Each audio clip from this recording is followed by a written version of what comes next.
นั่งขัดสมาธิก็ได้นั่งพับเพียบก็ได้คันบ่จำเป็นเฮาก็เศร้าเว้าเนาะแต่มาว่าเฮาฟังธรรมบางหันก็ได้ความรู้ได้ความเข้าใจไปหลายแล้วล่ะแต่มาเลยคิดว่าบ่เทศน์เนาะพาไม่ออกนั่งสมาธิจักหน่อยก็คือสิดี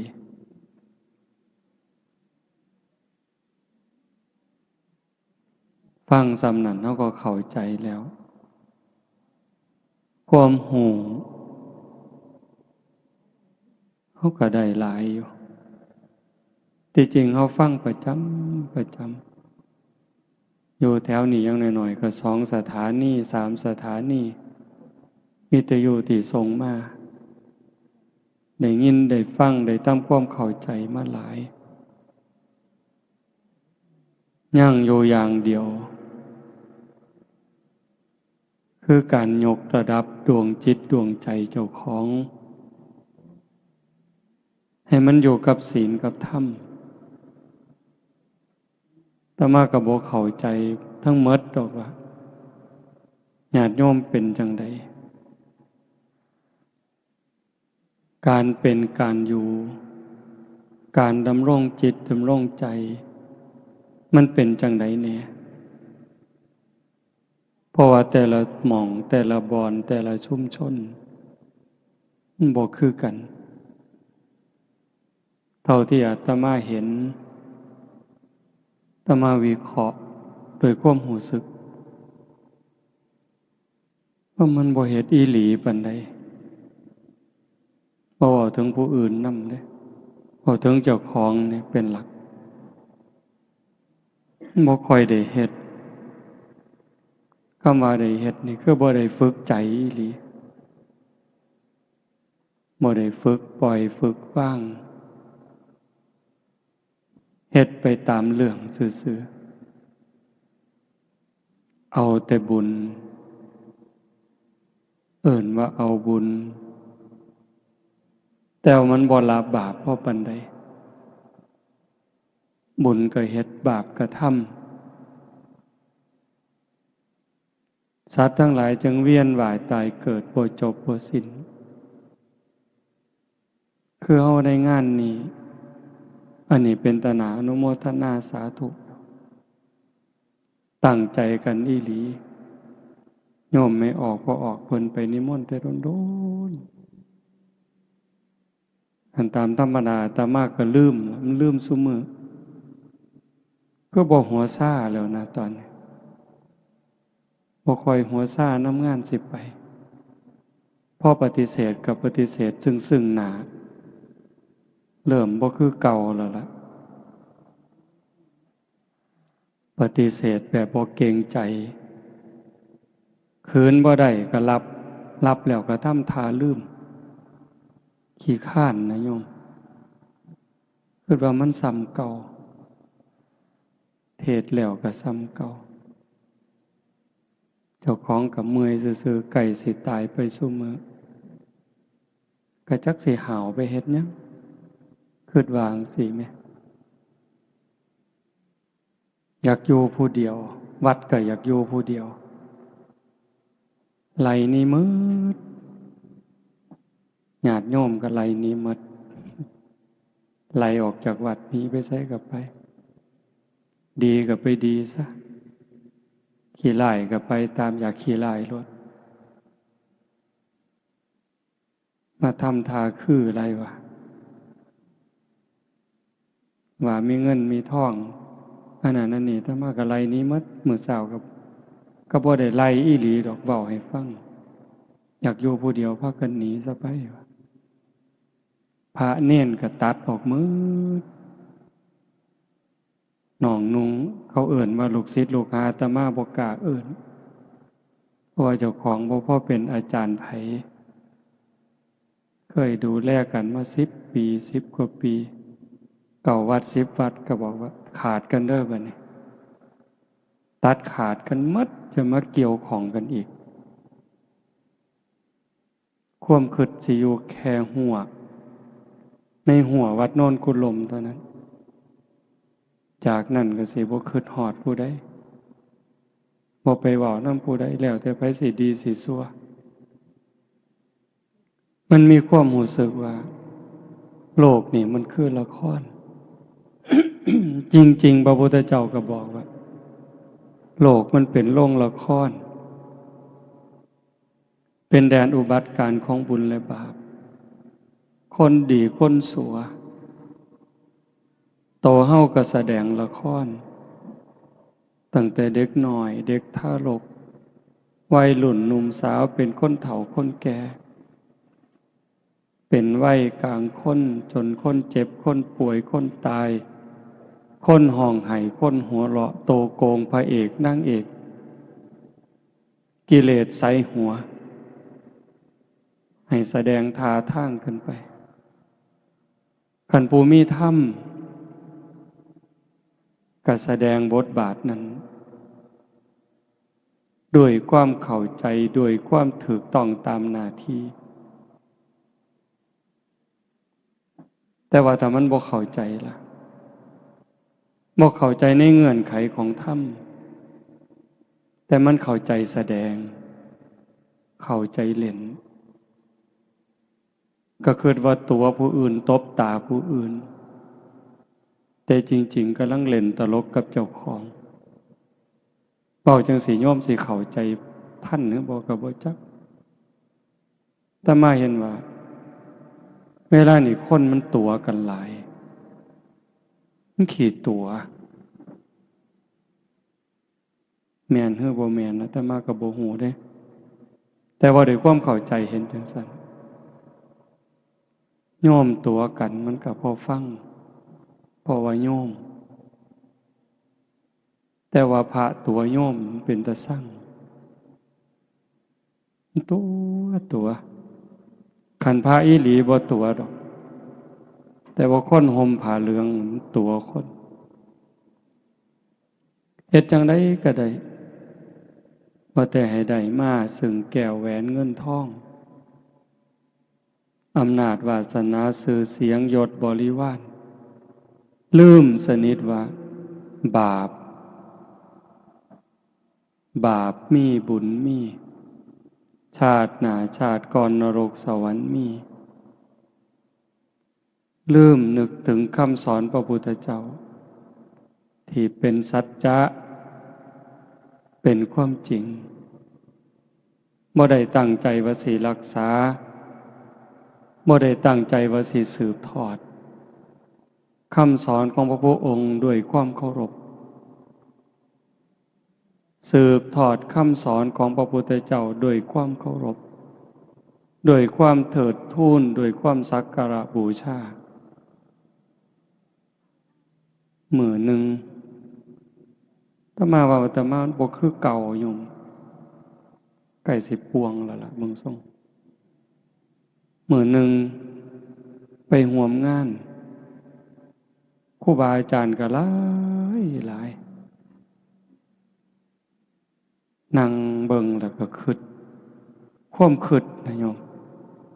ไล่มาตั้งแต่หัวเลย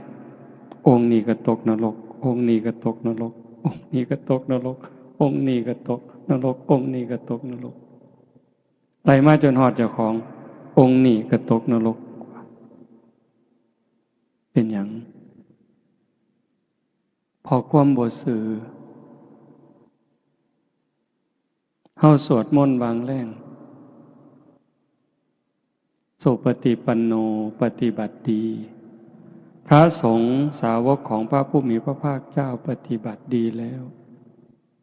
อุชุปฏิปันโน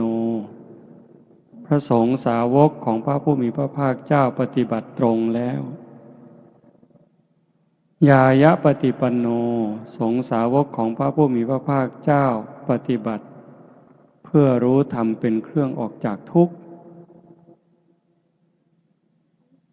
สามีจิปฏิปันโน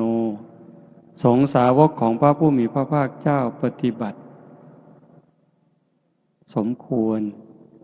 แก่การต้อนรับแก่การกราบไหว้ แต่ว่าเบิ่งเข้าไปลึกๆไปเนี่ยบ่แม่นบ่แม่นอย่าว่าแต่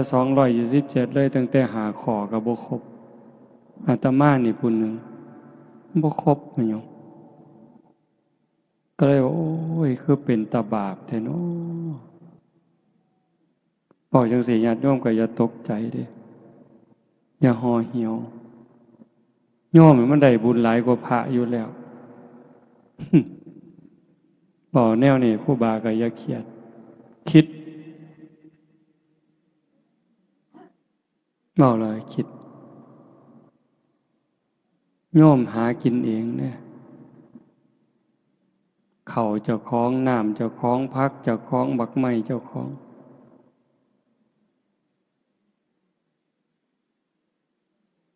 แต่ว่าพระเน้นมันมีของเจ้าของจักอย่าง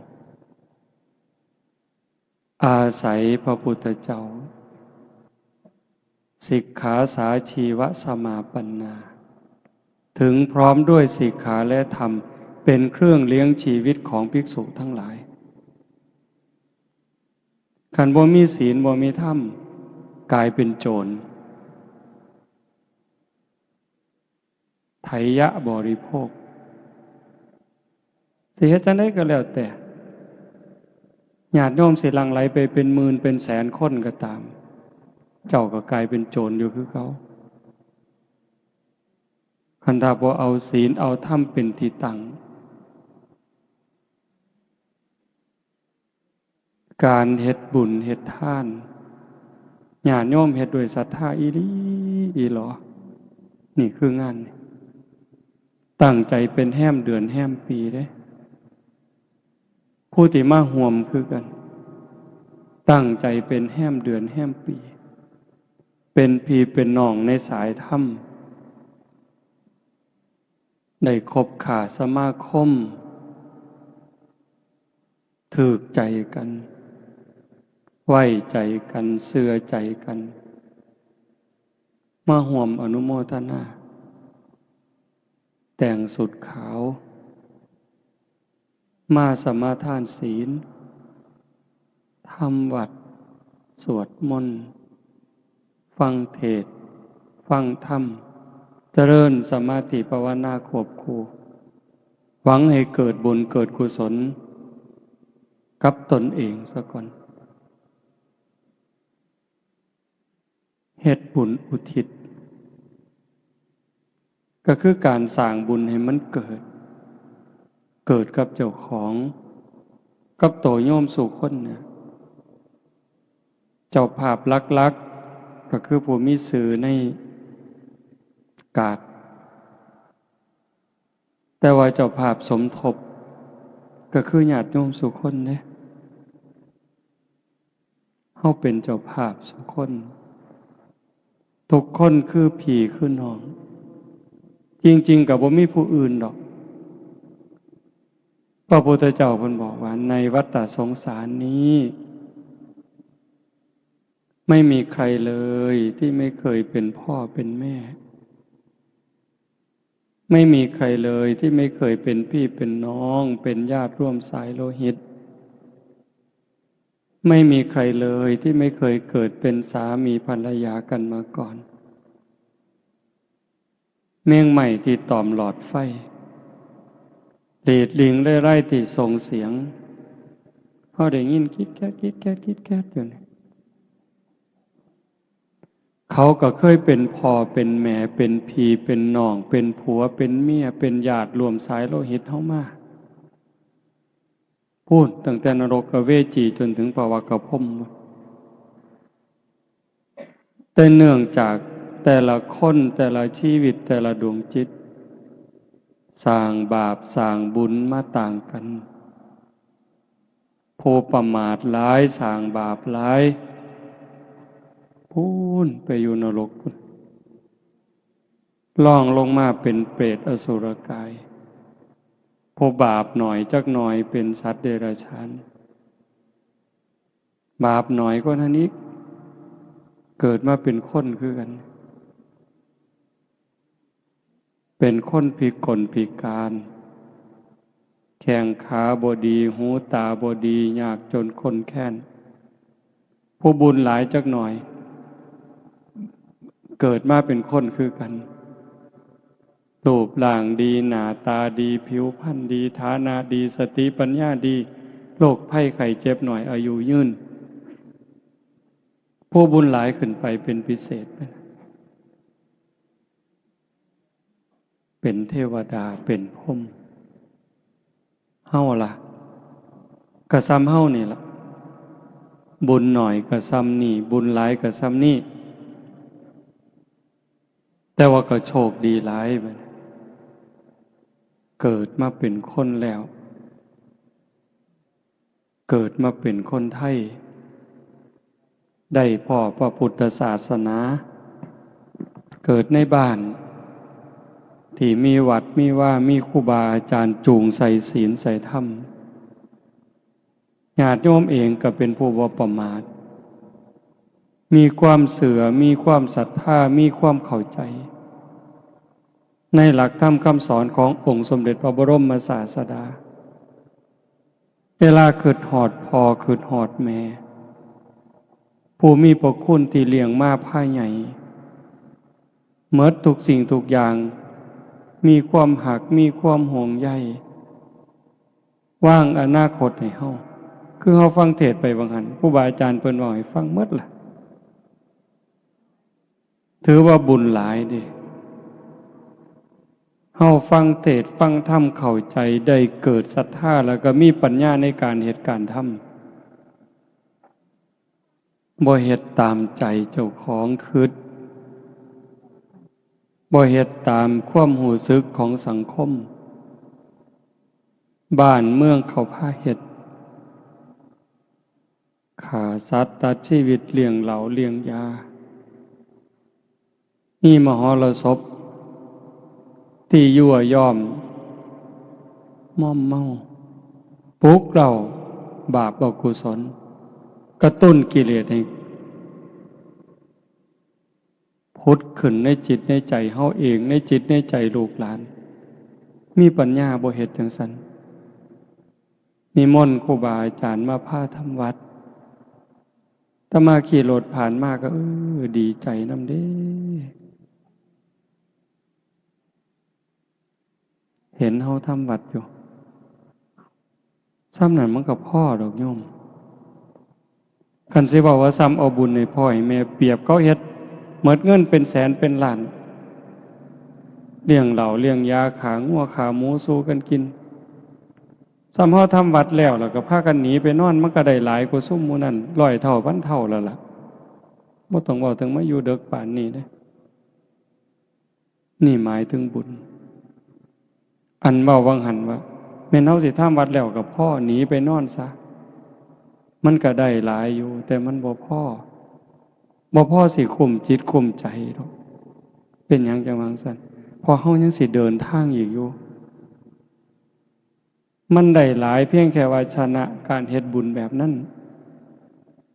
แต่ว่าการสิเดินทางต่อไปในมือข้างหน้าตัวเฮาเองก็ตามบ่จบง่ายๆการเวียนว่ายตายเกิด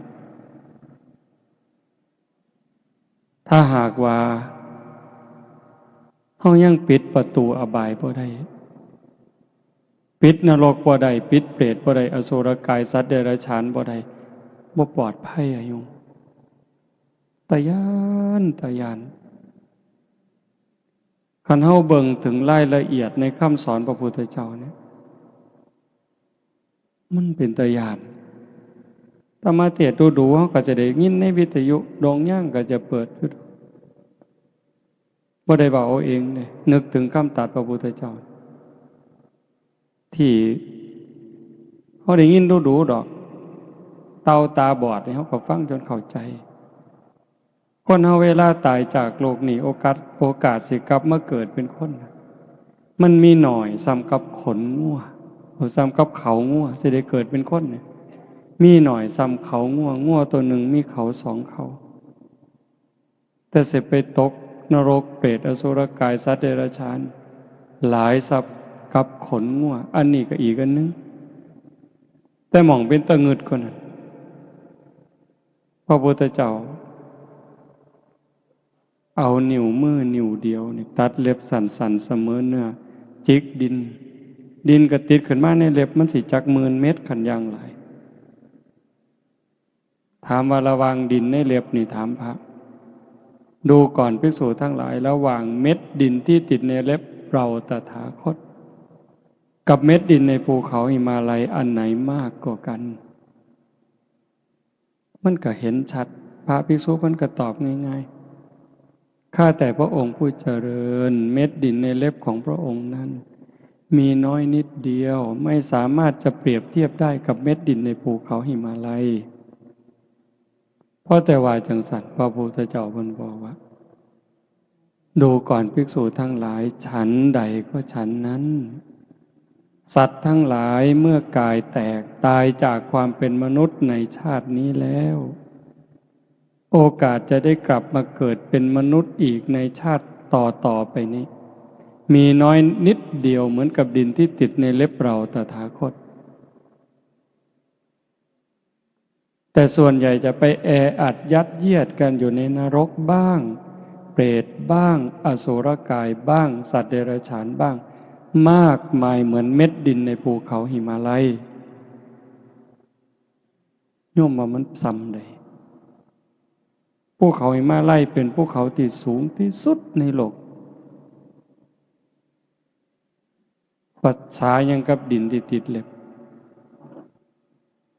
อาตมากับว่ามันบ่บาปดอกคันบ่เชื่อพระพุทธเจ้าฟังความเว้าเพิ่นแล้วก็มาน้อมเบิ่งใจเฮามัน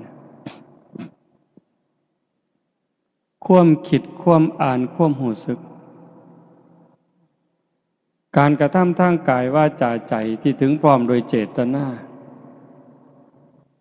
คนเขาได้ดีนี่เฮาอนุโมทนาหลายหรืออิจฉาหลายสรรเสริญคนย่องคนโดยความจริงใจกับเว้าโดยความแข่งดีแข่งเด่นอันใดหลายกว่ากันเห็นบ่ใจเฮาได้คำเว้าคำจาเป็นไปเพื่อความหักความสมัครสมานสามัคคีสรรเสริญยกย่องโดยความจริงใจกับการติฉินนินทาวาลายป้ายสีเว้าปืนท่านขวัญยุย่งให้แตกเหล่าสามัคคีอันใดหลายกว่ากันการกระทำทางกายซอยเหลือเกื้อกูลกับการเบียดเบียนข่มเหงเข็นขาอันใดหลายกว่ากันอันนี้เฮาบ่ฮู้ดอกคนอื่นที่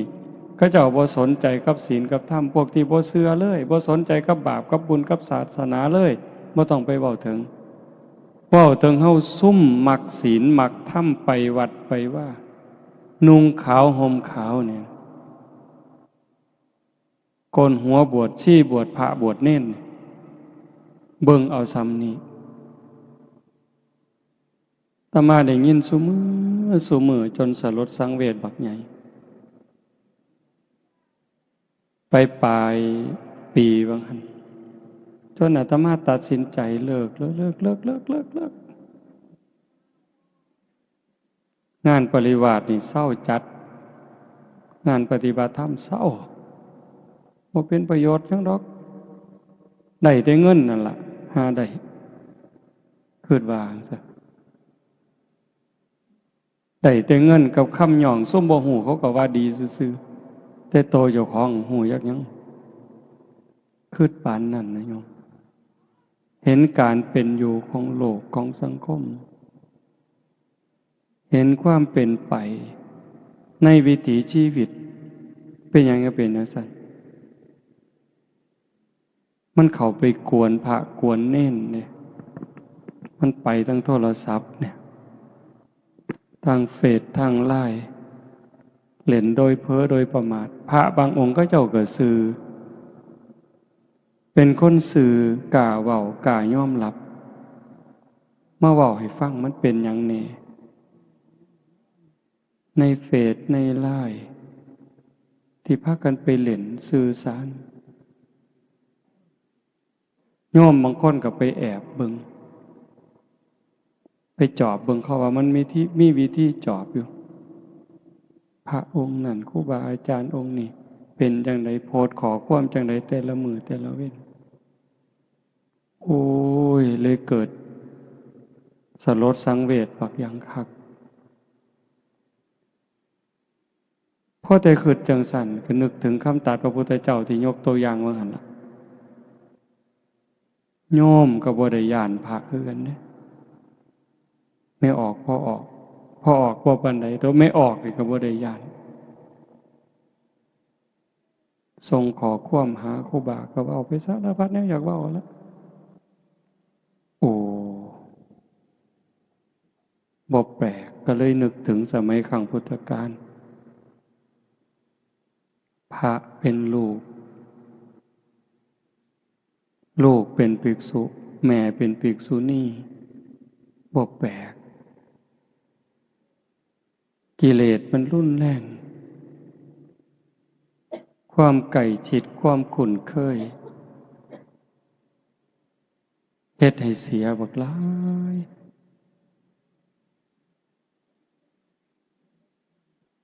ก็เลยมาเบิ่งว่ามันสิไปไสบัดนี้จังว่าถามญาติถามโยมบ่อยๆแล้วก็บอกญาติโยมเสมอว่าฮักเจ้าของบ่ให้ฮักเจ้าของหลายๆเด้อรู้ตนเจ้าของหลายๆห่วงใยเจ้าของหลายๆคำว่ารู้ตนเจ้าของฮักเจ้าของห่วงใยเจ้าของนี่อย่าห่วงร่างกายหลายกว่าจิตวิญญาณซุมื้อคนดูแลสุขภาพร่างกายดีหาแนวกินดีๆอยู่หม่องสำบายเสื้อผ้าหนาแพร่ดีๆยาบำรุงยารักษาเขามีหอดคอร์ดชะลอไว้วางมือก่อนนี่บ่มือว่านบ่จักจือบ่ได้ความจำอาตมาเสียไปอีกแล้วปีกายเขาว่าเป็นความจำเสื่อมมันกลับมาเสื่อมอีกแล้วกระสร้างมันดอกก็เจ้ามาเป็นหมอหรอกหมอ2-3 คนเมื่อวันที่31คือส่วนมาสวดมนต์สุดท้ายว่าบ่ได้อยู่ไปเรียนคอร์สเข้าคอร์สอบรมพิเศษคอร์สชะลอไว้ก็แม่นคนซุมื้อพยายามสิต่อสู้กับธรรมชาติต่อสู้กับความจริงเริ่มตั้งแต่ต่อสู้กับความแก่ความเฒ่าบ่ยอมง่ายเด้ตั้งแต่ผมก็บ่ยอมให้งอกมันงอกก็ยอมก็แม่นอยู่อยากให้มันงามก็บ่เป็นหยัง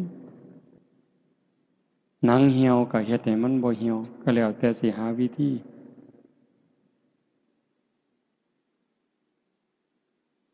เขาว่าฉีดหน้าฉีดข้างฉีดดังหมดซุแนว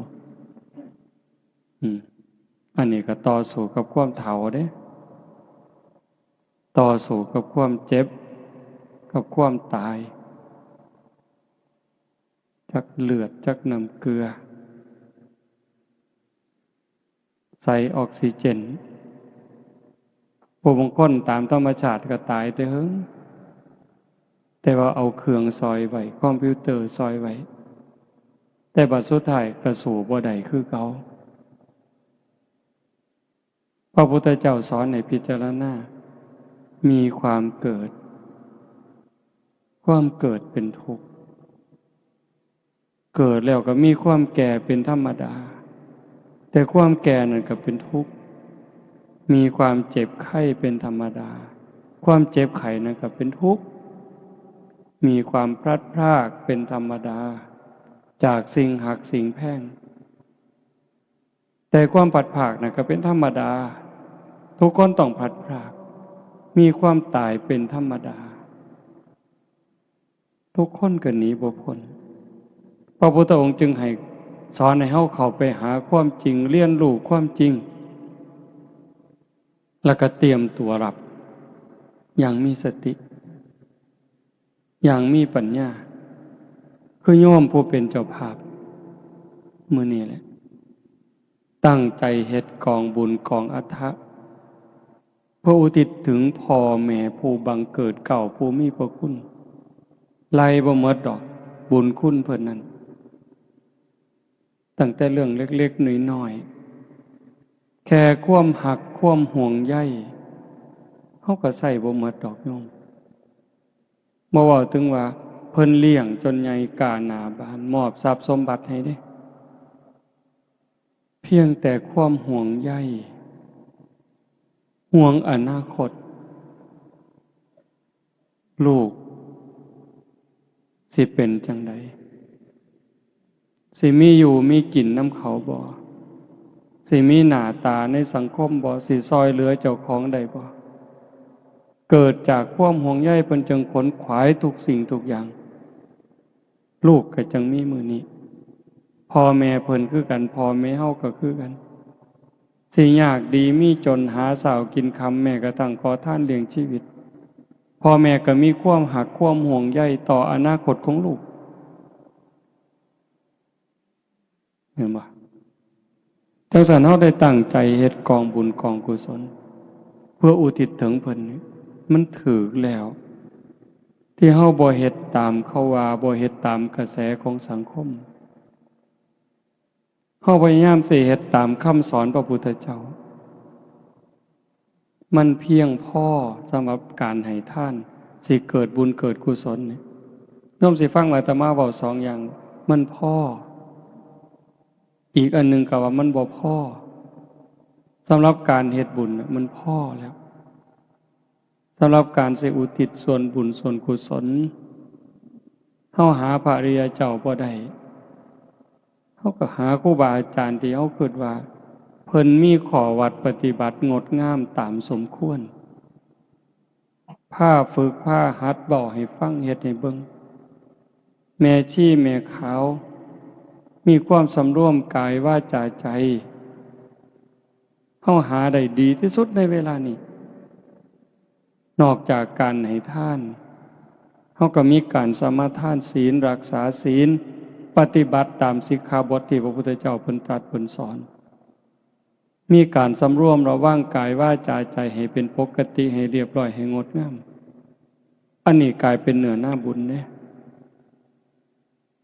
นอกจากนั้นตัวเฮาเอง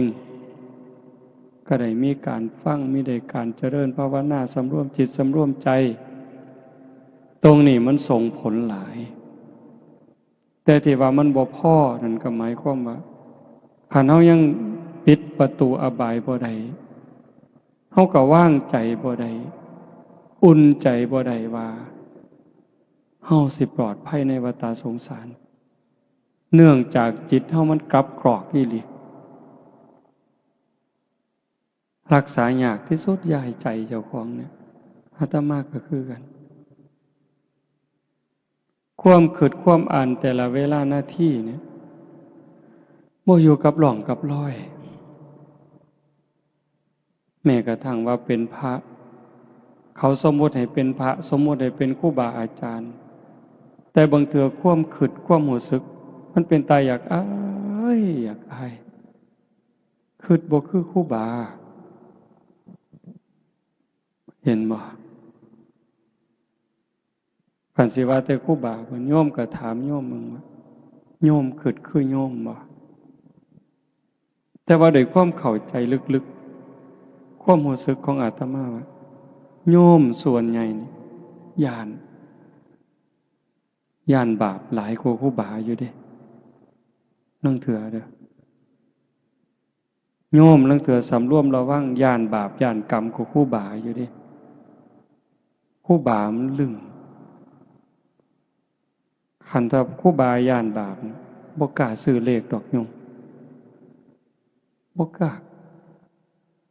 คันครูบาย่านบาปบ่กล้าบอกเลขแท้ๆอันนิยมกับจะเสือเนี่ยได้คิดเบิ่งเนี่ย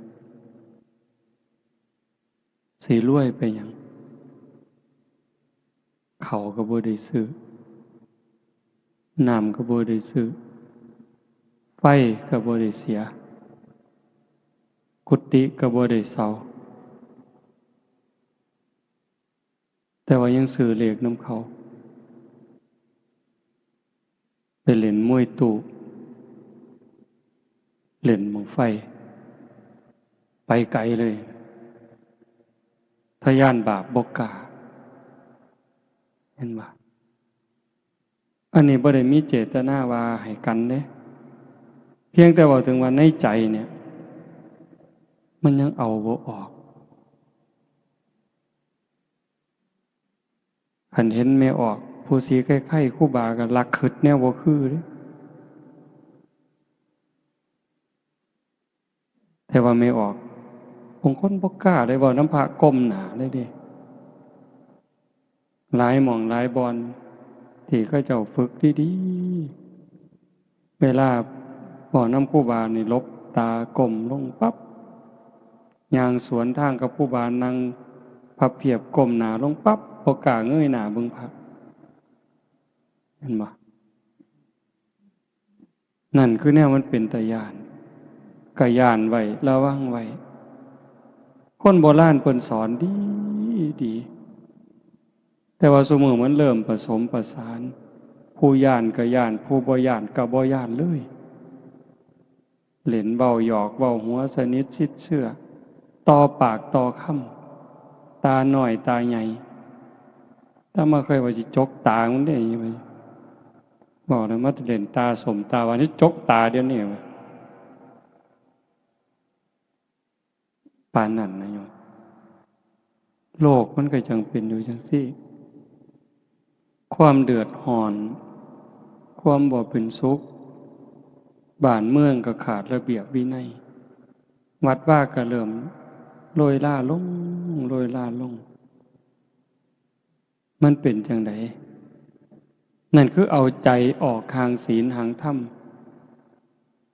แต่บ่ได้หมายความว่าศาสนาหมดบ่หมดบ่เสื่อมบ่มีเสื่อมบ่เคยเสื่อมแล้วก็สิบ่เสื่อมคันเฮ็ดดีเฮ็ดถูกต้องมื้อนี้บุญกุศลคือเก่าคุณธรรมคือเก่าอากาลิโกปฏิบัติได้ให้ผลได้ไม่จำกัดการจังว่าโยมพอออกไม่ออกพากันเฮ็ดงานบุญนี่ดีใจเห็นโยมพอออกเพิ่นนั่งสมาธิตั้งแต่บุญผู้อื่นสิหัวสิหาวแล้วบ่หัวซ่านั่งนิ่งนี่ได้บุญนำเพิ่นโยมไม่ออกเจ้าภาพเพิ่นนั่งนิ่งตั้งแต่มาได้บุญนำจังซี่ถูกต้องไงโยมเฮาเอิ้นผู้ใฝ่ศีลใฝ่ธรรมญาติธรรมผู้เชื่อในบาปในบุญหวังในกุบุญในกุศลมาตุ่มมาห้อมมันเป็นเวลาสั้นๆ10 กว่าชั่วโมงตั้งอกตั้งใจบำเพ็ญเพียรภาวนาฟังเทศน์นี่สิฟังก็ได้บ่ฟังก็ได้ดอกอาตมาว่าฟังก็ได้บ่ฟังก็ได้เบิ่งลมหายใจเข้าเบิ่งลมหายใจออกคันได้ยินเสียงก็ตั้งสติฟังแค่เสียงมันกระทบหูแล้วก็ดับลงเกิดขึ้นแล้วดับไปเกิดขึ้นดับไปเกิดขึ้นดับไปเป็นอารมณ์ของพระกรรมฐานยิ่งพิจารณาเห็นการเกิดดับของเสียงบุญกุศลแห่งหลายโยมมันเลยจากสมถะสู่วิปัสสนาแล้วจิตใจเฮาสิคลายความยึดมั่นถือมั่นบุญมันหลายกว่าเฮามาให้ท่านเป็นแสนเป็นล้านบุญกิริยาวัตถุ10โยมโยมได้ฟังอยู่ประจำสิ่งที่เฮาเฮ็ดกองอัฏฐะตั้งแต่ผ้าไตรจีวรหมอนสาดกองเข่ากระติบเข่ากระตามหมากยังกระสร้างดอกอันนี้มันเป็นพื้นดีประโทษได้บ่แม่นบ่ดีเด้ มีอานิสงส์มากมายมหาศาลแต่มันเทียบบ่ได้กับศีลเทียบบ่ได้กับโยมตั้งใจรักษาศีลหาสมาทานศีลหาสำรวมกายวาจาใจให้เป็นปกตินี่มันเทียบฝุ่นบ่ได้เลย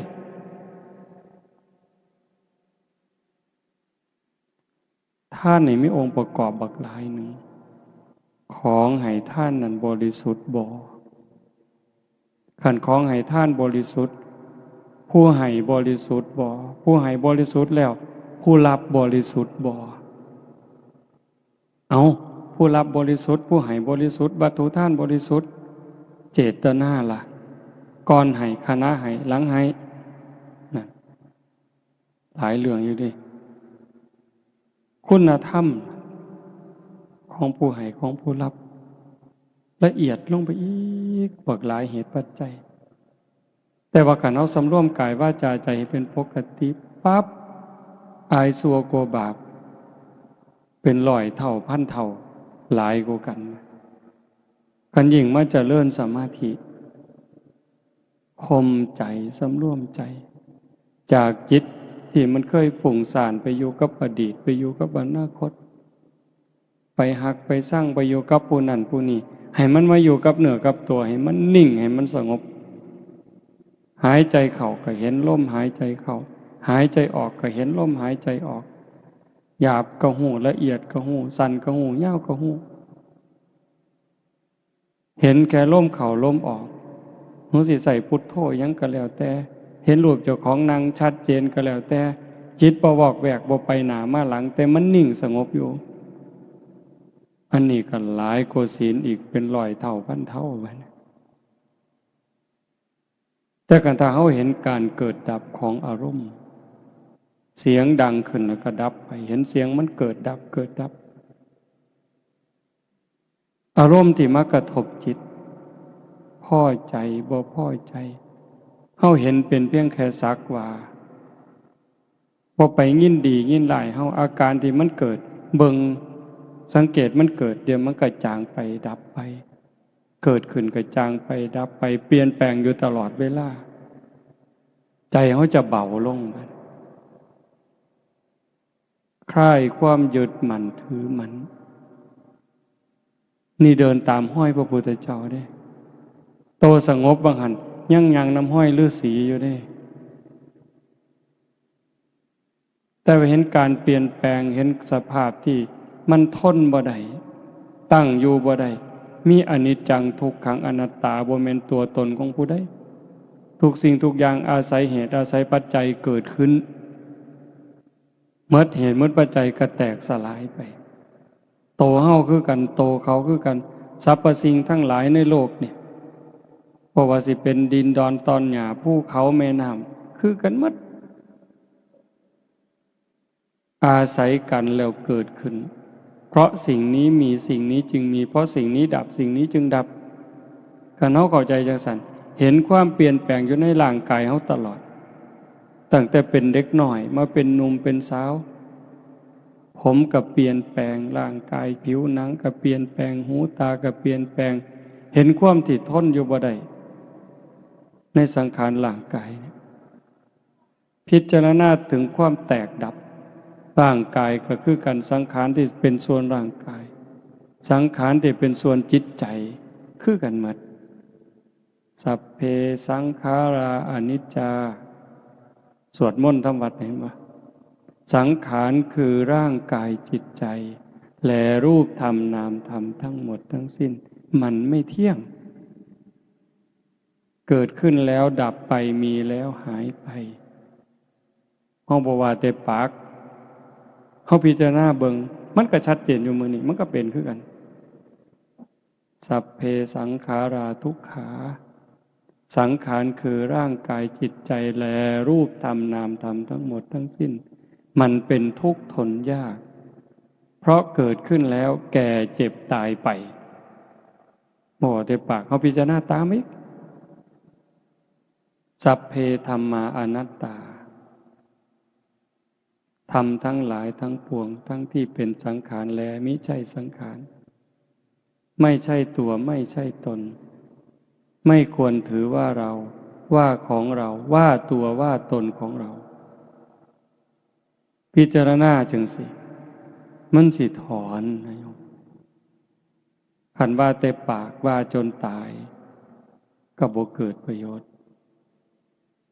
แต่คันพิจารณาให้มันซึ้งมันก็สว่างเด้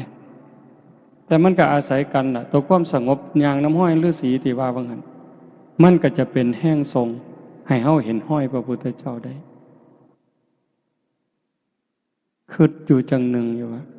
อยากส่วนพี่ส่วนน้องส่วนญาติส่วนโยมว่าปีพ.ศ. 2559เนี่ยเป็นปีฝึกตาย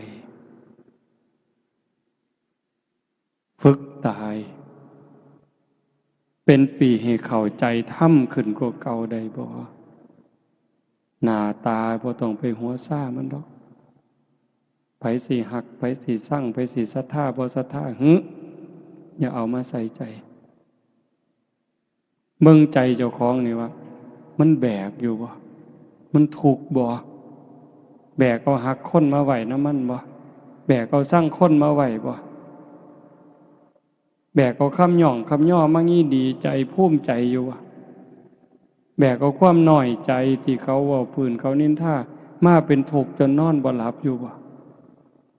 ล้างความรู้สึกจังสี่ออกไปตายก่อนตายเป็นปริญญาตายก่อนตายใครได้รับเป็นอันนับว่าจบสิ้นการศึกษาเป็นโลกุตระหลุดพ้นในโลกาหยุดเวียนว่ายสิ้นสังสารวัฏบนพระพุทธเจ้าสอนเฮาจังซี่สิ่งที่เฮาเป็นเฮาอยู่นี่คือการกำลังก้าวย่างกำลังเดินทางตามห้อยของพระพุทธเจ้าที่จะมาเว้าแนวนี้เพื่ออยากให้ญาติโยมได้เห็นได้มีกำลังใจถึงแม้เฮาสิเกิดถ่ายพุทธันดรก่อนพุทธกาลเฮาได้มีโอกาสสร้างน้ำทำบุญได้มีโอกาสได้ฟังเทศน์ฟังธรรมได้เข้าวัดเข้าว่ากล้าหาญจนกระทั่งนุ่งขาวห่มขาวมาแจกข้าวหาพ่อแม่เนี่ยฟังเทศน์ฟังธรรมเฮ็ดต่างบ้านต่างเมืองเพิ่นในยุคปัจจุบันนี่กล้าหาญมาปานนี้บ่ถอยหลังเด้บ่ถอยหลังบ่เสียดายบาปบ่เสียดายดอกการสิได้เด่นได้มวลบ่เสียดายความมวลความเงินคำว่าจังสี่หมายความว่าจังไดแม่นอยู่ดอกเฮาบ่จ้างหมอร้องหมอลำบ่จ้างหนังมาเบิ่งก็จริงแต่ว่าความสนุกสนานเว้ากันเพื่อได้หัวนี่อันนี้ก็ไปบ่ทันรอดเด้หาเรื่องสนุกสนานมาเว้าพอได้หัวได้หาวกันดีบ่เฮาก็ว่ามันบันเทิงแต่เฮาเบิ่งพระพุทธเจ้าไปแม้กระทั่งหัวจนเห็นแขวก็บ่มีพระพุทธเจ้าเด้พระสาวกคือกันพระอรหันต์เพิ่นคือกันคันเห็นสิ่งที่แปลกประหลาดสิ่งที่อัศจรรย์อย่างหลายเพิ่นก็เพียงแค่แย้มที่มุมปากเห็นบ่เพียงแค่แย้มแต่ผู้เห็นพระภิกษุนำกันเห็นก็สิถามเป็นหยังอาจารย์ยังเป็นจังซั่นอย่างพระลักขณะเห็นพระโมคคัลลานะแย้มยิ้มที่มุมปาก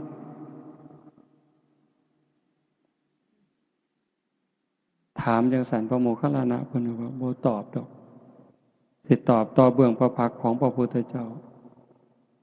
พอแต่กลับจากบิณฑบาตพระลักขณะถามพระโมคคัลลานะเพิ่นว่าเพิ่นเห็นเปรตลักษณะจังสัน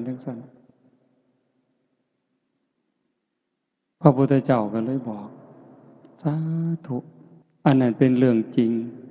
เฮาก็เห็นคือกันเป็นเวลานานมาแล้วแต่เฮาก็บ่เคยเว้า มื้อนี้โมคคัลลานะเป็นพยานให้เฮาเป็นพยานให้โมคคัลลานะเรื่องนี้เป็นเรื่องจริง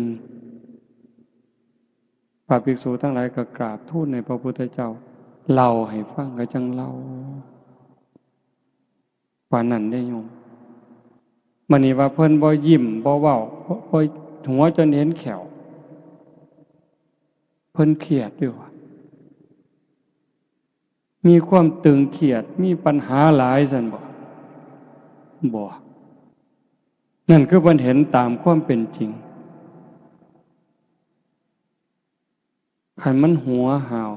ไปปานนั้นนั่นก็คือบ่ปกติบูดบึ้งก็บ่ปกติคือบ่ติดสายบ่ติดขวาบ่บูดบึ้งแล้วก็บ่ล่าเริงจนเกินคันล่าเริงก็เบิกบานในศีลในธรรมผู้เบิกบานมันม่วนในใจได้โยมเบิกบานในใจเด้บานซ้ำใดไม่ออกเคยเป็นหนี้คนเราใส่หนี้คนหมดบ่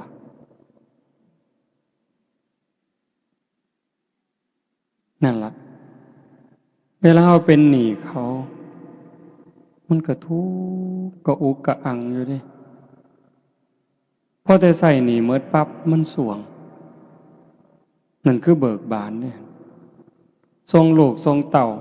ให้เรียนหนังสือหนังหาจนเขาเจ้าได้ทำการทำงานมั่นคงนั่นเขาก็สวงเบิกบานเนี่ยแต่กันเขาเป็นเจ้าหนี้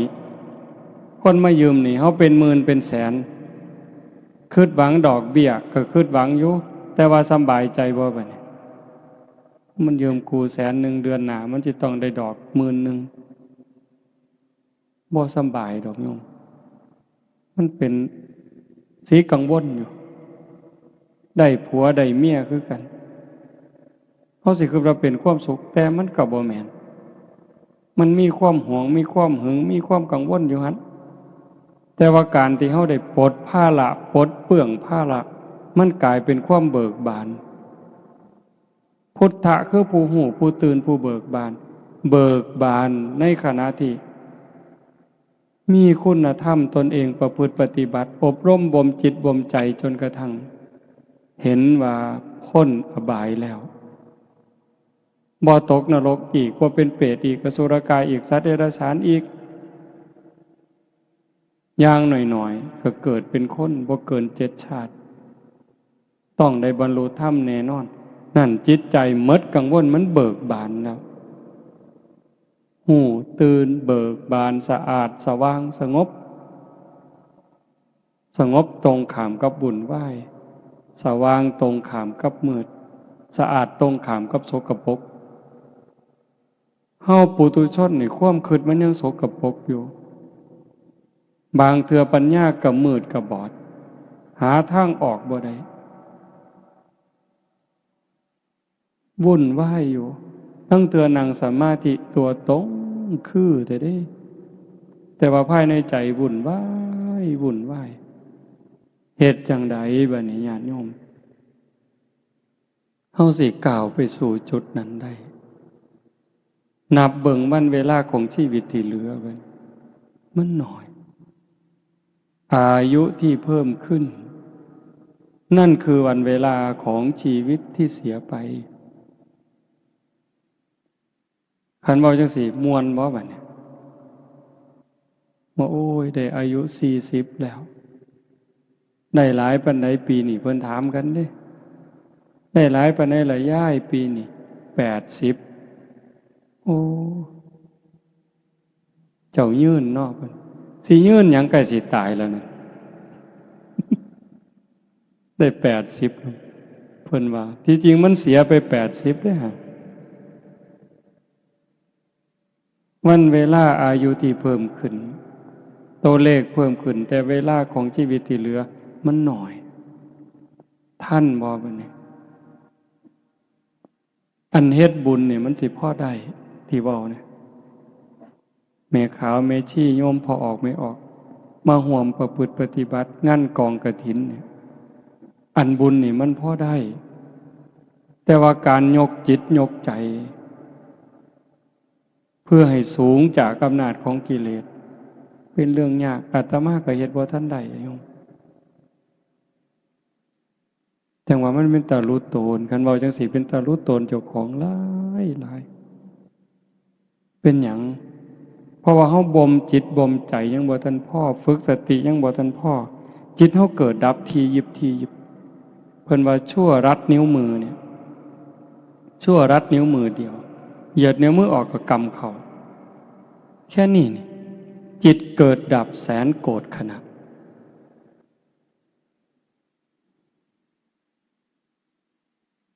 ร้อย10,000เป็นพัน10,000เป็นหมื่น10,000เป็นแสน10,000,000เป็นล้าน10,000,000เป็นโกรธแค่เขาเหยียดมือออกแล้วก็กำนิ้วมือเขาปุ๊บจิตเขาเกิดดีใจเสียใจหักสร้างอิจฉาริษยาแสนโกรธครั้งแสนโกรธขณะเร็วซ้ำใดวิทยาศาสตร์เพิ่นบอกว่าแสงเร็วกว่าเสียงแต่ว่าโดยความเป็นจริงมันจิตใจเขานี่เร็วกว่าแสงโบกหูจัก10,000 เท่าแสนเท่าผู้ใดเคยไปเมืองนอกตามไปกรุงเทพนี่คิดฮอดกรุงเทพปั๊บฮอดละผู้ใดเคยไปประเทศลาวคิดเบิ่งเด้อฮอดผู้ใดไปประเทศอินเดียคิดฮอดปุ๊บฮอดละผู้ใดเคยไปอเมริกาอังกฤษลองคิดเบิ่งติฮอดละเห็นบ่ไวส่ำใดหายใจเข้าตัวสิสุดจิตเฮาเกิดไปเท่าใดเกิดหากเกิดสร้างกันสงบมันบ่ได้คมมันบ่ได้ปึ๊บบัดเจ็บไข้ได้ป่วยเป็นจังไดโยมก็วนก็วายส่ำใดคันบัดเฮาสิตายล่ะรักษาจิตบ่ได้มันปวดเกินมันเจ็บเกินมันทรมานเกินเฮาบ่ฮู้เฮาสิตายย้อนโรคหยังคันโรคเจ็บโรคปวดโรคทรมาน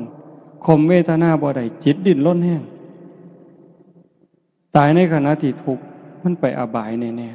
ๆคันว่าสันเลือกไหลตายดีบ่นอนหลับตายเลยบ่ต้องลุกก็บ่ฮู้อีกล่ะ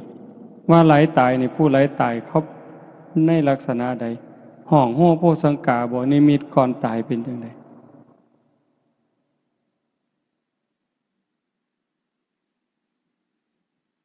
มื้อวันที่31อาตมาขึ้นไปภูเขาหน่อยพระพุทธรูปอยู่นั่นหายามกลางคืนเผื่อมีคนอยากไปนั่งสมาธิพิเศษเอาเฟื่องไปผูกก็นะขี่รถหน่อยขึ้นไปเอาเฟื่องไปว่างเอาเฟื่องไปยายเอาศาสตร์มาปูไต่ฐานพระมันก็มีศาสตร์เอาศาสตร์มาปูล่มมันผันหลายล่มแห้งย่านล่มพัดศาสตร์ปิวผันเห็นไม้ขอนหนึ่งก็ใหญ่เติบเห็นไม้ขอนหนึ่งยาวประมาณคาแขน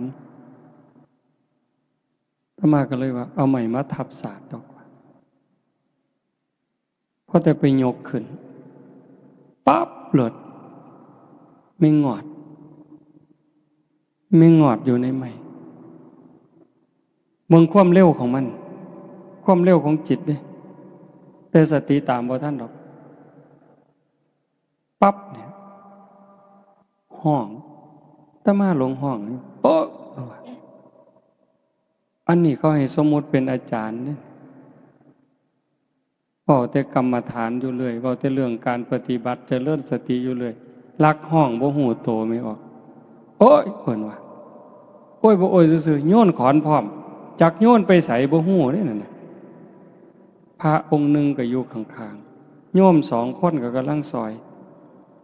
จักโยนไปใส่อาจสิโยนใส่ตีนเจ้าของก็ได้บ่หูทีเลยโยนเลยขันสมมุติว่าฟ้าผ่าอาตมาก็ตกนรกคือจังไดก็ตามทรงโดยไม่งอดตอดแล้วตายตอนนั้นบวชมา28 ปีได้โยม เขาเอิ้นอาจารย์ลาวีเด้ เขาเอิ้นพ่อครูเด้ขี้ร้ายบ่หมู่เจ้าว่าเห็นบ่ขี้ร้ายบ่นี่เป็นตาอยากอายบ่โอ้ยเป็นตาอยากอายคักเด้อคุยบ่ได้โยมมื้อนี้เฮาไปเฮามาขี่รถขี่เรือไปหันไปนี่สิพากันเปิดเพลงฟังสำบายโอ้ยบ่แม่นดอกโยมกินข้าวกินน้ำสิอ่อนซ้อนน้ำแซ่บอยู่นั่นบ่แม่นหาแค้นเขาตายเด้ไปไสล่ะในเมื่อควบคุมจิตบ่ได้ตรงนี้เป็นตาย้านโยมถ้าเอาถึงบุญนี่มันคักอยู่แล้วแต่ว่าคนเฮ็ดบุญมันก็ตกนรกเห็นบ่พระนางมัลลิกาพระมเหสีของพระเจ้าอุเทนก็อาตมาจำบ่ผิดเราเฮ็ดบุญมาบักอย่างคักบักอย่างหลายแต่จิตดวงสุดท้ายไปเฮ็ดบาปคิดเห็นบาปนิดเดียวตกนรกเอลกาปัตตนาบวช20,000 ปีเด้โยม20,000 พรรษาเด้บ่ได้บวชขี้เล่นๆเด้บวชประพฤติปฏิบัติหวังเป็นพระอรหันต์หวังหลุดพ้นพุ่นเด้บัดใจสิขาดบวช20,000 ปีเนาะเอาบักอย่างคักหวังบรรลุธรรมเป็นพระอรหันต์แต่ว่าจิตดวงสุดท้ายบัดใจสิขาดภาพที่ตนเองเฮ็ดตะไคร่น้ำขาดมันปรากฏมันกับสำคัญอยู่ในอันบุญมันบ่คือเห็นเด้คือเห็นตะไคร่น้ำพันข้อมันเกิดนิมิตมามื้อนี้ยังเป็นนาคอยู่เด้ผู้ใดสิซอยไผบัดนี้โยมสะเดาะเคราะห์นี่ซอยได้บ่เสริมดวงนี่ได้บ่รดน้ำมนต์นี่ได้บ่ให้ครูบาอาจารย์องค์นั้นองค์นี้เฮ็ดให้ได้บ่มีทางอัตตาหิอัตโนนาโถตนแลเป็นที่พึ่งแห่งตนวิริเยนะทุกขมัจเจติบุคคลสิล่วงพ้นจากความทุกข์ได้ย้อนความเพียรของผู้นั้นเองญาติโยมมาเฮ็ดงานบุญเฮาบ่ให้ความบันเทิงแบบโลกที่มีกิเลสเป็นตัวหนุนเป็นตัวยุมาพาเฮาเฮ็ดแต่เฮาเอาธรรมะของพระพุทธเจ้ามาพาเฮ็ดง่วงแน่เมื่อยแน่อาตมาก็คือกันตั้งแต่ขึ้นมาอาตมาหายใจบ่อิ่มมันอยากตายอยู่เลยมันค่อยรับตาเว้าไม่ออกอยู่ทั้งหน้าสิซ่อมๆรับตาเว้าหายใจเอาลมเห็นบ่แต่ปานนั้นจิตใจก็บ่ทันนิ่งนะใกล้ๆตายนี่มันยังซอกแซกซอกแซกซอกแซกเว้าไปนำคิดนั่นคิดนี่ไปนำเด้มันเร็วอ่ะโยมมันเกิดดับเร็วกว่าแสงชั่วรัดนิ้วมือเกิดดับแสนโกรธขนาดจึงเป็นเรื่องยากบ่แปลกที่พระพุทธเจ้าว่าเมื่อสิ้นลมหายใจตายจากความเป็นมนุษย์ในชาตินี้แล้วโอกาสจะไปตกนรกบ้างเปรตบ้างอสุรกายบ้างสัตว์เดรัจฉานบ้างมากมายเหมือนเม็ดดินในภูเขาหิมาลัยแต่โอกาสจะได้กลับมาเกิดเป็นคนอีกมีน้อยนิดเดียวเหมือนดินที่ติดในเล็บเราตัดเล็บสันๆเสมอเหนือมันสิไหลไปได้ไม่ออกก็ลองไปจิกดินมืออื่นนี่แต่เขาออกมานับหากล่องละเอียดซองเบิ่งว่ามันจักเม็ดต้องไปเทียบกับภูเขา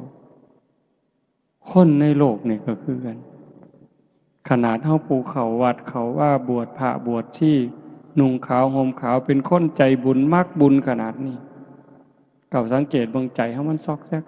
ซำใดเราซุ่มบ่สนใจกับวัดกับว่ากับศีลกับธรรมมันสิซ้ำใดมันดอกจังซั่นคันฮักเจ้าของห่วงใยเจ้าของหวังดีตัวเจ้าของนี่ต้องพยายามง่ายที่สุดคือว่ามันจะเป็นทางลัดอันนี้คือเอาเด้เป็นทางลัด ใส่เวลาหน่อยที่สุดฝึกตายเป็นคนตายฝึกเป็นคนตายเขาด่าให้เขาให้ให้เขาจมให้เขาเอาเปรียบก็บอกว่ากูตายแต่หึงแล้วมึงอยากได้ยังก็เอาไปรวดได้บ่ย่ายจังสิด่าก็ด่าไปรวดมึงด่าคนตายดอกกูบ่มีความรู้สึกดอกเป็นจังไดได้ง่ายบ่แนวนี้คิดง่ายอยู่แต่เฮ็ดยากสิย่องสิย่อสิให้รางวีรางวัลให้หยังมากก็ให้มาโลดแต่มึงให้คนตายดอกบ่ยินดีนำคันผู้ใดเฮ็ดได้เร็วเท่าใดแห่งแต่ดีจังว่าเพิ่นคือพวกอยู่วัดมื้อเช้าอาตมาก็เว้าอยู่เด้มื้อเช้ามันยังเป็นวันที่3อยู่เนาะเป็นวันอาทิตย์วันเริ่มต้นตั้งแต่มื้อนี้พวกโยมอยู่วัดพวกแม่ชีมื้อยังพวกนี้บ่ปากจังอยู่นำอาตมาได้คือบ่ปากเลยอยู่จนเป็นพรรษาจนออกพรรษาอาตมาก็บ่เคยถามชื่อบ่เคยฮู้บ่เว้านำเขาเจ้าก็บ่เว้าอีหลีก้มหน้าก้มตาเฮ็ดเวียกอย่างเดียวปัดกวาดเช็ดถูนั่งเวลาย่างสวนมาอีกก็นั่งก้มหน้าซอกงอกเด้อแต่ลุต้นลุตนเรื่องเตื้อเพราะว่าคันบ่เอาจังสั่นมันบ่ได้มันทุกคนก็อยู่ในวังวนของกิเลสตัณหาทั้งหมดคันบ่ฝึกบ่ฝนบ่เขี่ยวเจ้าของเต็มที่ยากกินแซ่บอาตมาก็หายมันบ่ปกติอาตมาเกินบ้าอยู่เด้แซ่บหลายก็จมอันสิมาหม้อน้ำแซ่บน้ำนัวอยู่นี่ห้วยหนีวะโลด มันเป็นจังได๋รู้เพราะว่าเป็นห่วงเจ้าของนำห่วงทุกคนมันเป็นตาย้านโยมที่เว้าเป็นจังได๋อันตายเนี่ยมันก็เป็นตาย้านอยู่แต่อาตมาว่าหลังตายเป็นตาย้านกว่าเป็นหยังจังว่าจังซั่นในขณะที่เฮาเป็นอยู่นี่ทุกข์ใจเฮาก็เคยทุกข์มาแล้วผัวตายเมียตายลูกตายพ่อแม่ตายเฮาก็ทุกข์มาบ่แห้งอ่ะล่ะแม่โยมแม่อาตมาเสียตั้งแต่ปี52คิดพ่อมื้อนี้ลังเทื่อน้ำตายังออกอยู่ดิเวลาคิดอยากให้ขึ้นมาอาตมาก็คิดหาเรื่องซื่อๆเด้คิดเห็นความบอกความสอนคิดเห็นความหักความแพงที่เพิ่นมีเท่านั้นมันก็ไหลแล้วน้ำตาเห็นบ่ทุกข์ย้อนพ่อแม่ตายพี่น้องตายของหักของแพงเฮาเคยมาแล้วเฮาก็ทนได้มันชินน่ะแต่ว่าคันทุกข์หลังตายคันไปตกนรกก็ยุ่งมีหรือบ่มีก็สร้างล่ะแต่อาตมาเชื่อยังอเวจีมหานรกอยู่กับไฟบ่มีช่องว่างของความร้อนไฟคือกับไฟทานกะกะคือไฟแก๊สจัดๆร้อนเสมอต้นเสมอปลายชั่วกับชั่วกันเอาซำใดบางเทื่อเพิ่นว่านรกภูเขาเหล็กกิ่งมาในทิศทั้งสี่เขามากระทบกันบดเฮานี่ขาดเครื่องมุนกับหมองรถอันนี้เป็นตาย้านบ่คันเป็นเปรตหิวตลอดน้ำเลือดน้ำหนองไหลส้มเป็นตาย้านซ้ำใดถ้ามาว่าได้เป็นตาย้านขันมันดีที่สุดก็คือพยายามฝึกฝนอบรมบ่มจิตบ่มใจถอนหักสั่งบ่ต้องได้บ่ต้องเสียคันมันได้ก็สมมุติว่าได้ก็ใส่ไปตามนั้นมีไปตามนั้นแต่บ่เอามาแบกว่าของกูจนเป็นทุกข์เสียก็บ่แม่นว่าเสียดายว่าของกูจนต้องเป็นทุกข์ต้องนำเอาคืนต้องตามยื้อต้องแย่งต้องฟ้องลงฟ้องศาลให้ได้กลับคืนมาก็บ่ให้มันเป็นถึงขนาดนั้นขันปล่อยได้ว่างได้จิตใจว่าเป็นทุกข์นั่นคือใจลอยเด้ ใจลอยขึ้นสูงขึ้นจากอำนาจของกิเลสตัณหาการทำบุญนี่เป็นพื้นฐานเฮาสวดอยู่ประจำดอกสัพพปาปัสสะอาการนังการไม่ทำบาปทั้งปวงนี่เบื้องต้นเลยเว้นจากการเฮ็ดบาปเพราะว่าบาปมันเฮ็ดให้เกิดทุกข์ก่อทุกข์ก่อโทษก่อความเดือดร้อนให้ตนเองและผู้อื่นบาปเนี่ยบาปคือความทุกข์ความเดือดร้อนทั้งตนเองและผู้อื่นกุศลสูปสัมปทาการทำกุศลให้ถึงพร้อมเฮ็ดบุญเฮ็ดกุศลให้มันหลายขึ้นมากขึ้นบุญเฮ็ดให้เกิดความสุขความสบายใจทั้งตนเองและผู้อื่นนี่ก็คือภาพจังซี่ผู้ใดมาเห็นกันคนดีมีสัมมาทิฏฐิอดบ่ได้ดอกสิอ่อนซ่อนน้ำภูมิใจน้ำดีใจน้ำอดบ่ได้ฮอดเทวดาพุ่น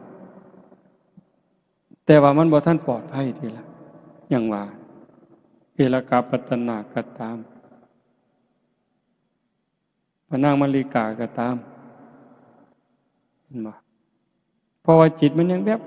บรักษาบ่ได้บัดยามใกล้สิใจขาดแทนที่มันสิเอาบุญ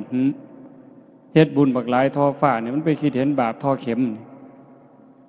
ไปแล้วดิใส่บาปก่อนดิคำสอนของพระศาสนาจังเป็นสิ่งอัศจรรย์เป็นสิ่งประเสริฐสูงสุดสัจิตตปริโยทปันนังการชำระจิตของตนให้ขาวรอบชำระใจขัดสีใจให้ของจิตของใจเฮานี่ให้มันสะอาดบริสุทธิ์สะอาดจากหักสะอาดจากสั่งสะอาดจากโกรธสะอาดจากเกลียดสะอาดจากกลัวสะอาดจากโลภโกรธหลงเฮ็ดได้ง่ายบ่ง่ายคันมันง่ายกับบรรลุธรรมกันหมดแล้วก็จังต้องเพียรการให้ทานเนี่ยเป็นอุบายเพื่อเอาชนะความขี้ทีคันเฮาสิว่าเอาบุญก็หมายความว่าการให้ทานนี่เฮ็ดให้เฮามีอยู่มีกินเกิดชาติหน้าชาติใหม่สิเป็นคนร่ำคนรวยคนสวยคนงามนี่ว่าเอาบุญบ่ให้เกิดแต่คันว่าตามห้อยพระพุทธเจ้าไปการให้ท่านเป็นอุบายเอาชนะความขี้ทีขี้เหนียวบ่หยุดรักษาศีลคันว่าแบบเอาบุญเพื่อให้เกิดมางามรักษาศีลเฮาสิเกิดมางามโรคภัยไข้เจ็บน้อยรูปร่างหน้าตาดีผิวพรรณดีโรคภัยไข้เจ็บหน่อยอายุยืนนะบอกจังซี่แต่คันว่าตามห้อยพระพุทธเจ้าอีหลีบัดศีลเป็นอุบายออกจากการเบียดเบียนบ่เบียดเบียนตนเองบ่เบียดเบียนผู้อื่นคันบ่เบียดเบียนมันก็บ่มีบาปมันก็บ่มีโทษบ่มีเวรบ่มีภัยมันก็สะอาดไปเรื่อยศีลเป็นเครื่องชำระบุญเป็นเครื่องชำระศีลก็เป็นเครื่องชำระศีลก็เป็นอาภรณ์เห็นบ่ล่ะการเจริญภาวนาคันว่าแบบเอาบุญเจริญภาวนาเฮ็ดให้เฮาฉลาดก็แม่นอีหลีเบิดเกิดชาติหน้าพบใหม่ฉันใดก็สิเป็นคนมีสติมีปัญญาเฉลียวฉลาดอันนี้เว้าแบบเอาบุญแต่คันว่าตามพระพุทธเจ้าการเจริญภาวนาเป็นอุบายเอาชนะความหลงความงมง่ายเพราะว่าการเจริญภาวนาเฮ็ดให้เกิดสติเกิดปัญญาฉลาดก็จริงแต่คันลึกไปกว่านั้นมันประหารกิเลสได้เกิดปัญญาจนสามารถเอาชนะกิเลสได้งานบุญอุทิศบุญอัฏฐะในมื้อนี้เฮาบวชลูกบวชหลานนำแล้วขบวนการทำนี่ล่ะมันมีครบสิเอาแบบบุญก็ได้เอาแบบพระพุทธเจ้าก็ได้ท่านเพื่อให้ร่ำให้รวยอุทิศถึงพ่อแม่ก็บ่ผิดขันคักไปกว่านั้นท่านเพื่อเอาชนะความขี้ทีคนขี้ทีมันท่านบ่ได้ขันแม่นท่านก็หวังหลายกว่าเก่าไปท่านหาบาทอยากถือเลขรางวัลที่1พูนปวงบ่บัดนี้เจ้าว่า ท่าน10 บาทท่าน100 บาทก็ฟังแต่เขาสิอ่านชื่อคันเขาบ่อ่านชื่อก็นอนบ่หลับยามมื้อเช้าไปถามผู้ใหญ่บ้านเป็นหยังบ่อ่านชื่อข่อยเพิ่นว่าบ่แม่นแต่โยมเด้อาตมาก็เป็นโง่โง่ยังว่าเป็นตาบักกอกเขกคือหยังนี่ ทำบุญจังซี่กันเขาบ่เว้าชื่อถึงเจ้าของมันคือบ่ว่าเพิ่นยังว่าอยู่บัดเขาอ่านให้อาจารย์นาวีบริจาค5 บาทสิซื่นๆขึ้นมาจักหน่อยย่างออกจากหม่องก็คือสิคือเบิ่งติล่ะมันอยู่ในนี่โยมกิเลสนี่มันอยู่ในนี่คันเว้าแม่นแนวเป็นตัวเป็นตนเป็นแต่จับมาขายอีหลีเนาะโยมเนาะมันเป็นแต่จับมันมาจับขาตีใส่ดินพุ่นนี่ผลบ่แม่นมีแต่มันจับขาเฮาตีใส่ดินพาเฮาเกิดพาเฮาตายพาเฮาตกนรกมกใหม่เกิดมามีแต่โลกแต่ไผ่นี่โยมไม่ออกเพิ่นถามว่างั้นบ่ไปเดินทุดงค์น้ำเพิ่นบ่เพิ่นไปจังใดถึงแต่ย่างขึ้นมานี่ยังกุจุกระจะคันย่างบิณฑบาตมาบิณฑบาตมื้อนึงต้องเซา2 มื้อโยมอาตมาบาปหลายจังว่าคันบางมื้อบ่หาแต่ได้ปานนั้นเด้คันย่างตีนเป้าแน่จักหน่อยย่างหม่องบ่นี่แน่กึกกักมื้อนั้นไปเบิ่งเขาเฮ็ดภูเขาย่างไปซองนั่นซองนี้เฮ้ยบ่พอ10 นาทีไปบ่เป็นแล้วจักเป็นย้อนบาปย้อนกรรมอันใดย้อนผิดศีลผิดธรรมมาก่อนนั่นล่ะก็เลยเป็นแนวนั้นจังว่ามันเป็นตาย้านมันส่งผลทั้งหมดโยมเคยเว้าอยู่อันหนึ่งที่พระพุทธเจ้าเพิ่นบอกว่าขึ้นชื่อว่ากรรมแล้วจะมากก็ตามจะน้อยก็ตามจะไม่ให้ผลนั้นไม่มีสัพพังนรานังสัพพลังสุจินังนะกัมมุนาอากินจนะโมฆะมัตถิขึ้นชื่อว่ากรรมแล้วจะมากก็ตามจะน้อยก็ตามจะไม่ให้ผลนั้นไม่มียกตัวอย่างให้ฟังผู้คนก็สิได้ยินแล้วพอซ้ำเรื่องใส่เบ็ดซ้ำเรื่องใส่เบ็ดทุกมือก็ได้รับผลบ่แล้วไม่ออกเป็นอยู่ว่ากัดปากเจ้าของนี่แม่กัดลิ้นเจ้าของอาตมาเนี่ยซ้ำกินน้ำก็กัดโยมมื้อเช้าก็กัดข้างนี่กัดพิศพแซ่บปานใดภาษากินน้ำตั้งแต่นอนหลับๆก็ลั่นกึบใส่คือเห็นตั้งแต่ใส่เบ็ดตอนนั้นปากกบปากปลามันสีกมันขาดเนาะสอดก็สอดข้างเขียดเอาเขียดแกหน้ามาใส่เบ็ดประคอเขากำลังตั้งกกตั้งกอแดดแอมแซมตอนบ่าย 1บ่าย 2นี่ปลาคอมันกินดีเขียดทั้งเตือก็ได้เขียดโมน้อยทั้งเตือก็เขียดแกหน้ากอข้างมันตีนมันก็ดีดน้ำแจ่มป่ามันได้ยินมันก็มาวิ่งมาโลดสวบกับกินเขียดแต่ว่าปลาก็ติดเบ็ดทั้งเถื่อกับบ่หอยปากมันหอยข้างมันหอยก้นมันตรงนี้แต่มาเห็นแล้วปากนี่เห็นแล้วก้นก็เห็นแล้วจับเม่งกระบี่ผู้ใดเคยเห็นไม่ออกนี่สิบ่ดื้อปานใดหรอกเนาะบ่คือซุ่มผู้ชายเนาะแต่เป็นเด็กน้อยนี่จักแนวจังสีบ่มีผู้ใดบอกให้เฮ็ดได้มันหันมึนเนาะย่องจับปึ๊บดึงก้นออกปั๊บหญ้าเสียบปั๊บปล่อยบาดนี้ม้วนปะโทปะท้ายบัดมันเอาขึ้นเป็นจังได๋บัดให้มันเอาซ้ำนี่เด้ออย่าหลายกว่านี้เด้อไปอินเดียปีกายขี่รถจากบ้านเฮาไปลงกรุงเทพขี่เครื่องบินไปลงโกกัตตาขี่รถจากโกกัตตามาขยายยังบ่ทันฮอดดอกระหว่างเครื่องทางมันเป็นสีคันๆก็ว่าสีเก่าเนาะเอามือมาซูนปุ๊บปั๊มขึ้นเลยไข้ขึ้นมาจังซี่ซ้ำนี่ล่ะปวดคันๆเจ็บบ่ฮู้จักอาตมาบ่ฮู้ว่ามันเป็นอันใดก็เลยถามคนว่าฤทธิ์ดวงทวารเป็นแนวใดมันบ่แม่นมันอยู่ผิวหนังนอก มือที่หามันแตกไปแตกมันทั้งเลือดทั้งหนองเนาะสอดสบงมาใส่ผ้าจีวรทั้งเหม็นพุ่นมันเน่าเนาะจากนั้นมากก็สิเดือนละเทื่อเดือนละเทื่อปวดขั้นกันมากแล้วก็แตกบัดฮอดซุมือนี่หามือเทื่อสี่มือเทื่อโอ้ตั้งแต่เอามือไปค้ำมือเลือดแดงจึงครึ่งอ้าวเอาไปโหลดเด้อเขียดเลยว่ะมึงที่ละโยมภาษาซ้ำนี่ได้นี่อันเธอไปตัดขี่ไก่เดือนเป็นขู่เป็นถังใส่เบ็ดกบเบ็ดปลาแบบนี้โอ้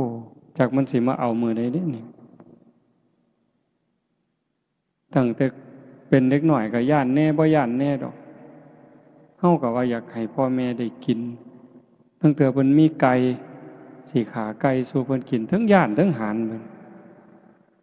ตีค่อยๆตีแห้งๆมันยังจะตายยากกว่านี้ปวดหัวสันตัวเพิ่นน่ะอีหลีอะโยมเอาโดนฟื้นตีทั้งเธอสิตีก็ย่านมันตาย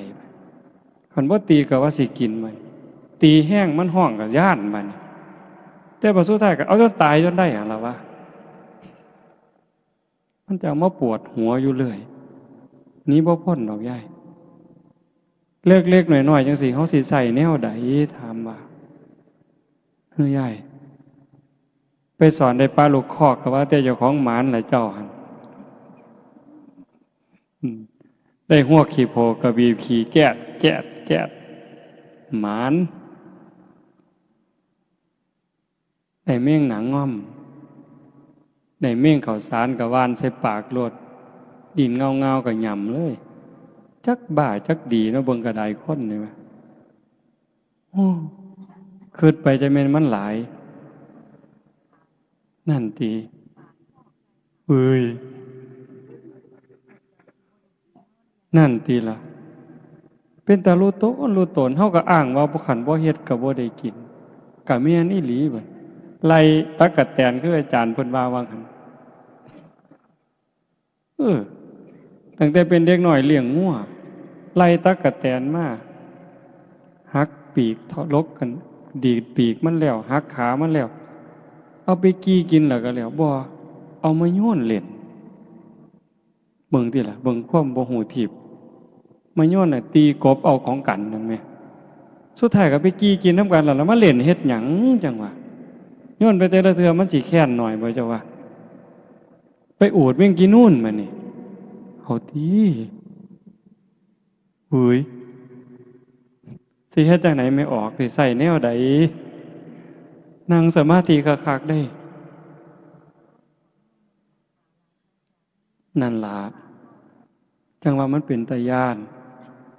จังว่าพ่อลดก็ลดพระพุทธเจ้าเพิ่นว่าเฮ็ดบาป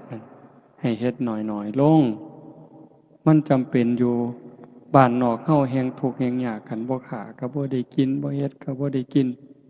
แต่ว่าก็ต้องรู้เสมอได้ว่าเฮ็ดทุกเทื่อบาปทุกเทื่อเพิ่นบ่ได้ว่าโอ้ยเจ้าจำเป็นดอกเนาะโยมมาบานเพิ่นบ่วางซิ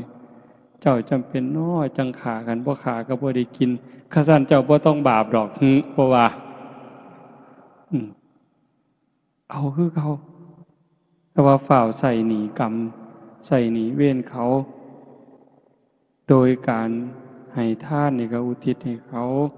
รักษาศีลก็อุทิศให้เขาการเจริญภาวนานี่สำคัญที่สุดจังว่ามันเป็นขันให้ทานก็ซ้ำหนึ่งรักษาศีลก็ซ้ำหนึ่งเฮ็ดสมาธิให้จิตสงบนี่ก็ได้ระดับหนึ่งแต่ขันธาวิปัสสนาเห็นการเกิดดับพิจารณาการเกิดดับมันได้เร็วอันนี้จริงบ่จริงเชื่อบ่เชื่อก็บ่เป็นหยังอาตมาได้ยินครูบาอาจารย์เพิ่นเว้าเพียงแค่เฮานั่งสมาธิได้โยมหายใจเข้าหูจักว่าเฮาหายใจเข้าหายใจออกเห็นลมหายใจออกชัดเจนเทื่อนึงใส่หนีกรรมได้6ชาติดับภพดับชาติได้6ชาติดีบ่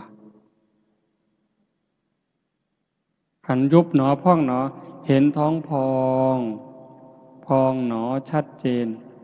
ยุบหนอชัดเจน รอบหนึ่งตัดภพตัดชาติไปได้6 ชาติเฮ็ดดูเท่าใดเฮงแต่หน่อยลงเท่านั้นบาปยิ่งหน่อยลงเท่านั้นหมดไปหลายเท่านั้นเพิ่นฟังถูกเพิ่นเฮ็ดถูกคือองคุลิมานขาคน999อันนี้จักหน่อยจักหลายอันเพิ่นว่าเท่าที่นับได้นี่เท่าที่แขนพวงมาลัยไว้ได้นี่ก่อนนั้นนับบ่ถ้วนฟังถูกเฮ็ดถูกตามคำสอนพระพุทธเจ้าคันตามธรรมดาสิได้อีหยังมีแต่นรกอย่างเดียวเท่านั้นตัวแต่นั่นฟังถูกวางจิตถูกเฮ็ดตามถูกได้เป็นพระอรหันต์มื้อนี้ญาติโยมเฮาคือกันคันเฮ็ดถูกเฮ็ดแม่นฟังให้เข้าใจสังเกตเวลาเฮาประพฤติปฏิบัติเฮ็ดให้มันเป็นอย่าเฮ็ดให้มันคืออาตมาบอกโยมอยู่วัดแนวนี้นี่อย่าเฮ็ดให้มันคือนี่คือเพิ่นเฮ็ดให้มันคือเพิ่นแต่เจ้าของบ่เข้าใจมันบ่เป็นประโยชน์เฮ็ดหยังทำหยังให้มันเกิดจากความเข้าใจบ่คือผู้ใดก็สร้างมันเถาะแต่มันเกิดจากความเข้าใจเป็นเหตุเป็นผลน่ะมันสิเป็นประโยชน์สำหรับการซอยเหลือจิตวิญญาณเจ้าของนี่เรื่องจังซี่ให้ญาติโยมได้ทบทวนแต่มาเว้ามาทั้งหมดเนี่ยบ่ได้เว้าเรื่องบุญแจกข้าวเพราะว่าอาจารย์เพิ่นเว้าไปแล้วก็สิองค์ต่อๆไปก็สิมาเว้าผู้ละเล็กผู้ละน้อยเพื่อทำความเข้าใจยิ่งขึ้นแต่มาเลยบ่เว้าในมุมนี้ให้เห็นว่าชีวิตเฮานี่เป็นผู้ที่น่ารู้ตนที่สุดน่าห่วงใยที่สุดทั้งที่เฮาโชคดีเราได้เกิดเป็นมนุษย์พบพระพุทธศาสนาแต่คันเฮาถือเอาประโยชน์บ่ได้ประโยชน์ในที่นี้หมายความว่าอย่างน้อยๆคือปิดประตูอบายบ่ไปตกนรกอีกแล้วบ่เป็นเปรตอีกแล้วบ่เป็นอสุรกายอีกแล้วบ่เป็นสัตว์เดรัจฉานอีกแล้วเฮ็ดจังได๋สิไปฮอดวันนั้นคันเฮาบ่เข้าใจละความโลภความโกรธความหลงบ่ได้มันก็บ่รอดวิธีที่รัดสั้นที่สุดสะดวกที่สุดก็คือพยายามทำหูความรู้สึกคือกับเจ้าของเป็นคนตายแล้วได้ก็บ่งึดเสียก็บ่งึดย่องก็บ่งึดเว้าพื้นก็บ่งึดข่อยตายแล้วนี่นะเฮ็ดจังไดมันสิได้อาตมาก็เฮ็ดบ่ทันได้จังว่ามื้อนี้มาส่วนญาติโยมทั้งเมืองมาหาญาติโยมทุกคนที่มาฟังนำกันเฮ็ดไปพร้อมกันฝึกตายก่อนตายเป็นปริญญาสวนหมกปริญญาตายก่อนตายคันเฮ็ดได้เบาโยมบ่เครียดนำไผบ่สั่งนำไผบ่ม่วนนำไผม่วนนำแต่ธรรมะม่วนโดยบ่ต้องหัวบ่ต้องร้องเพลงบ่ต้องฟ้อนบ่ต้องหยังแต่มันม่วนอยู่ทั้งในเบิกบานอยู่ทั้งในรู้สึกว่าเจ้าของปลอดภัยจากบาปจากอกุศลปลอดภัยจากทุกข์โทษที่ต้องได้รับจากการคิดผิดเว้าผิดทำผิดเพราะว่าทุกสิ่งทุกอย่างที่ออกจากปากเฮาจากใจเฮาจากการกระทำเฮาที่ถึงพร้อมโดยเจตนามันมีความถูกต้องอยู่เสมอให้ถูกต้องมาก่อนดีสิเฮ็ดหยังทำหยังคือกันให้ถูกต้องจังต่อโดยดีงามถูกต้องดีงามอย่าให้มันดีอย่างเดียว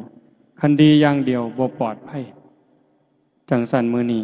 ใช้เวลามาประมาณ1 ชั่วโมงครึ่งก็คือสิสมควรแก่การเวลาอีก15-16 นาทีก็สิ6 ทุ่มขออนุโมทนาสาธุกับญาติโยมผู้เป็นเจ้าภาพโยม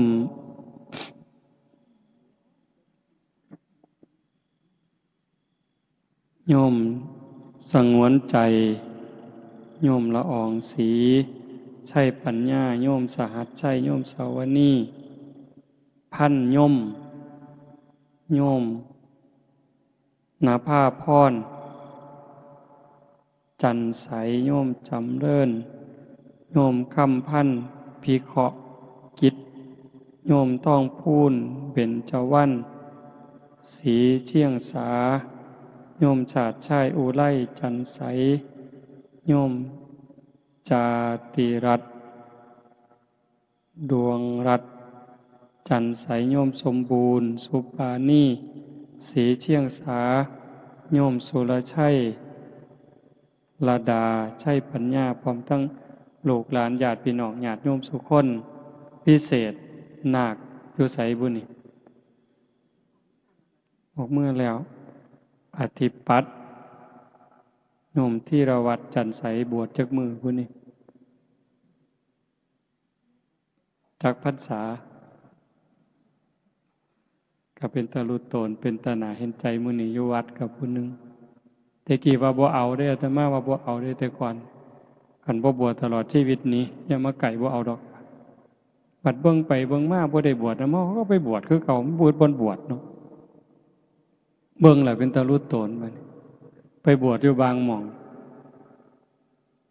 ทำวัดก็บ่ได้ทำบ่ต้องถึงว่าวัดเช้าดอกวัดแลงก็บ่ทำจักอยู่จังไดนั่งสมาธิมันสิได้นั่งบ่เดินจงกรมสิได้เดินบ่บวชแล้วก็